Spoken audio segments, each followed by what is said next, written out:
તો વાત કરીએ બનાસકાંઠાની તો પૂર્વ ધારાસભ્ય મહેશ પટેલ કોંગ્રેસ છોડવાનો મામલો કે જ્યાં જિલ્લા કોંગ્રેસ પ્રમુખ ભરતસિંહનું નિવેદન સામે આવ્યું છે ત્યારે પાર્ટીએ એમણે ખૂબ જ આપ્યું છે।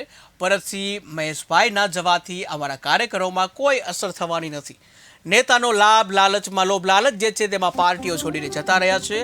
કાર્યકરો અહીંયા જે કોંગ્રેસ વિચારી નહીં હોય એટલી લીડથી જીતશે તેવું ભરતસિંહ સોલંકી દ્વારા જણાવવામાં આવ્યું।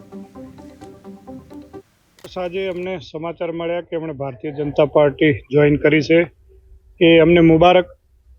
મહેશભાઈ પટેલ એક પાટીદાર નેતા હતા અને પાલનપુરમાં આજ સુધી ઇતિહાસમાં કોંગ્રેસ પાર્ટી એમને ત્રણ વખત વિધાનસભાની ટિકિટ આપી, નગરપાલિકાના પ્રમુખ બનાવ્યા, કડવા પાટીદાર સમાજને તાલુકા પંચાયતના પ્રમુખનું પણ નેતૃત્વ આપ્યું, જિલ્લા પંચાયતમાં પણ અમારા જયંતિભાઈ આબાણી અનેક આગેવાન કાર્યકર્તાઓને પાટીદારોને પાલનપુરમાં જે કંઈ આપ્યું છે કોંગ્રેસ પાર્ટી આપ્યું છે।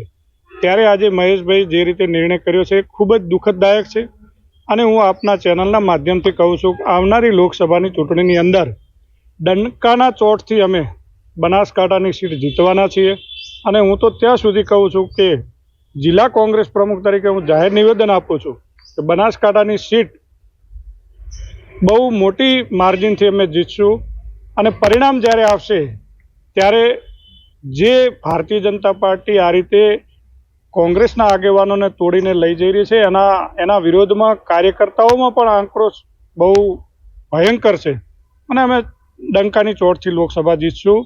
મહેશભાઈના જવાથી અમારા કાર્યકર્તાઓમાં ક્યાંય પણ હતાશા કે નિરાશા નથી આવી। અમે પૂરી તાકાતથી લડવાના છીએ અને લડશું। અને તેમાં જ ગાબડાઓ પડી દેખો, કાર્યકર્તા આજે પણ કોંગ્રેસની સાથે અકબંધ છે। નેતાઓ પોતાના નિજી સ્વાર્થ માટે જઈ રહ્યા છે। એ કોઈ ભારતીય જનતા પાર્ટીની અંદર એમને લોભ લાલચ કે પદની લાલચે જઈ રહ્યા છે।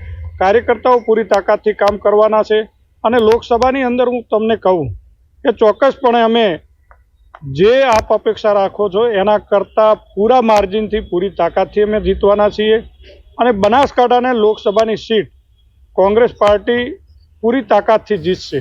ચોક્કસ આજે